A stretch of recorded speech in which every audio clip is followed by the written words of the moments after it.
Well, James, a good point at Derby, but you probably should have won that game, shouldn't you? Yeah, definitely. As you said, brilliant point, away from home to second in the league, and we've watched the clips on Derby. They're a very strong side, especially at home. They've got experience right through the squad. Their starting 11's so strong. It's an old experienced Championship 11, so to come here and get a point, especially with the run that they're on, just shows how well we're doing at the minute. I've just heard somebody call that second half the best 45 minutes Norwich have played this season. Would you agree with that? Potentially, yeah. We kept the ball. I don't know what the possession stats were, but it felt like we had all the ball, and it was all in their half as well. We had Mo, who slotted in midfield, who was brilliant today. He was excellent. He just kept us ticking over. You know, he's brilliant on the ball, and when you've got Alex Tetty as well, who does the complete opposite, it's like a really good balance. And we were getting success in the higher up the pitch and stuff, and we just can't seem to score more than one goal at the minute. But if we keep playing like that, I'm sure they'll come. Yeah, and when you come to a place like this, and their goalkeeper is named man of the match, that tells a story, doesn't it? Yeah, exactly. As I just said, like, you come to a place like this and have all the ball in their half and create chances like we did. I mean, I had a couple of chances, Josh had a chance, Nelson had some chances, so, and don't forget the missed penalty as well. So, yeah, I think we should be happy with the performance. Disappointed we didn't get through, but yeah, we move on. I've got to ask you about the missed penalty. How do you handle Nelson in the dressing room at half-time after that? Because he must have been down. Yeah, he's down. He's going through a spell at the minute where he just can't seem to score a goal, but his performance today was brilliant, if you ask me. And even in the recent weeks, you think of Brentford away and Middlesbrough at home, he's been excellent. You know, his hold-up play's been good.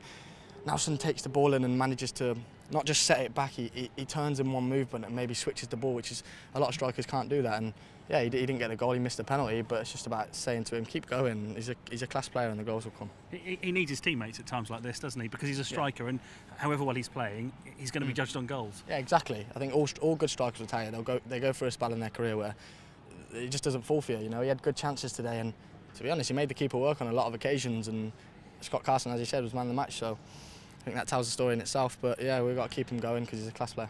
At what point was it decided that you were on penalties today? Then after that one? Well, as soon as Nelson went down, I think he was happy for me to take it. You know, I always say I'm a confident lad, and as soon as I seen that, I didn't actually see the goal going. I heard that we scored, because I turned around and I was appealing to the ref. But yeah, I added a little bit more pressure, but.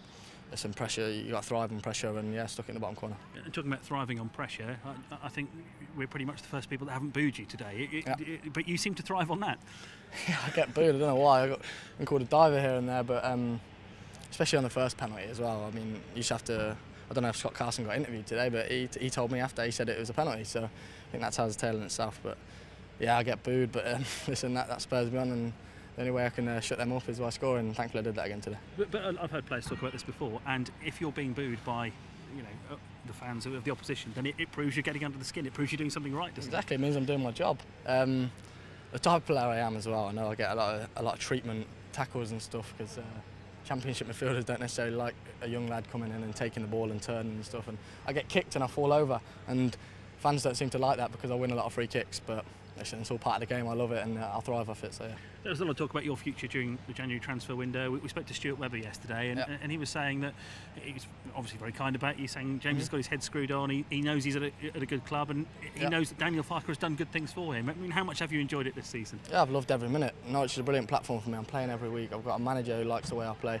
We've got a brilliant team here, and on the fringe of beginning to start something really good, I think. And yeah, I'm playing every minute of every game, and I'm loving it. And I'm a 21-year-old lad who just wants to play football, so yeah, I'm really happy. And we know you had to wait for a chance at Norwich City, but it seems like you're really relishing it now. Yeah, exactly. I always knew I'd take my chance when I got it. I've always said I'm a confident lad, and Daniel Farke coming in was that little kick up the backside that I needed. Gave me the chance to play at Fulham away, and from then on I haven't looked back.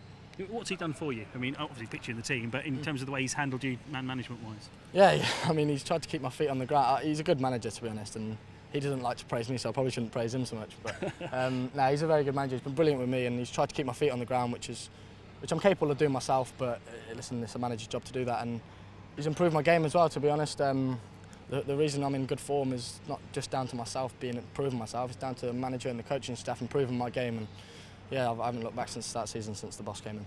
Well done today, James. Thank you very much. Great stuff, mate.